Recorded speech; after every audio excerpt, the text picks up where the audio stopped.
The St. Bernard weighed 147 pounds. His name was Bernard, which people found either very funny or deeply unimaginative, depending on their relationship with irony. He was 2 years old, drool prone, enthusiastic about food, and slow about everything else. He had been selected specifically because the breed was known for gentleness around children. What nobody told them was that Bernard's idea of gentleness was going to look, from the outside, like something else entirely. Their daughter, Grace, was 4 months old. She was on a playmat on the living room floor, the kind with the arch of hanging toys over it, a soft quilted surface, a small mirror on one side that she was just beginning to find interesting. She was working on reaching. This was the developmental project of the month. Reach, grab, miss, reach again. It required concentration. Bernard sat at the edge of the playmat. This was fine. Bernard sat near everything. He was a gravitational body in the household. Things oriented around him. Then Grace batted at a hanging toy, and the arch shifted sideways, suddenly, faster than intended, and the mirror swung on its clip and caught the afternoon light and sent a bright flash directly into Grace's eyes. She startled. The arch swung back. She was fine, surprised not hurt, and reset within seconds. Reaching again, Bernard stood up. He positioned himself between Grace and the window, not standing over her, between her and the source of the reflected light. His enormous body blocked the angle completely. He did not lie down. He stood there for the rest of the afternoon. Rachel's father, who was visiting, said, "That dog needs to be put outside." Rachel's husband, Derek, said, "He's just sitting near her." Her father said, "He's between her and the window."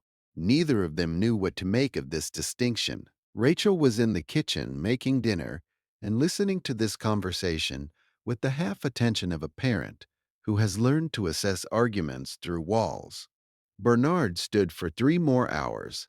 Derek measured the angle with his phone and confirmed that if Bernard moved, the afternoon light would reflect off the mirror and directly into Grace's face. Bernard had not moved because if Bernard moved, the light would hit the baby. He was blocking the glare. No one told him to do this. No one knew that the angle worked this way until Derek measured it. Bernard knew it the moment it happened, had identified the problem, found the solution, deployed himself as the solution, and held the position. Rachel came and stood in the living room doorway and looked at this for a long time. She said, "He's blocking the light from her eyes." Derek said, "I just figured that out too."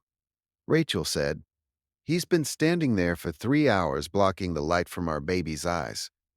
Derek did not say anything.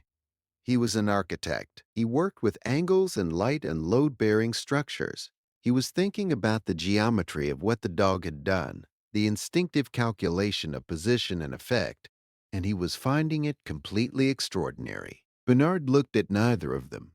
He was looking at Grace, who was reaching for a hanging elephant and laughing at it, soft and private in the way babies laugh when they think they are alone. Rachel's father came back into the living room prepared to make his case again. He looked at the dog.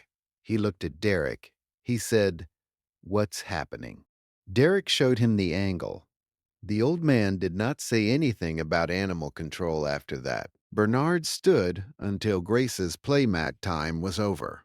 When Rachel picked up the baby and moved to the nursing chair, Bernard walked twice around the room, the slow inspection he performed every evening, checking the perimeter, and then lay down near the door with the heavy, resolved exhale of a creature who has completed its work. He was asleep in minutes.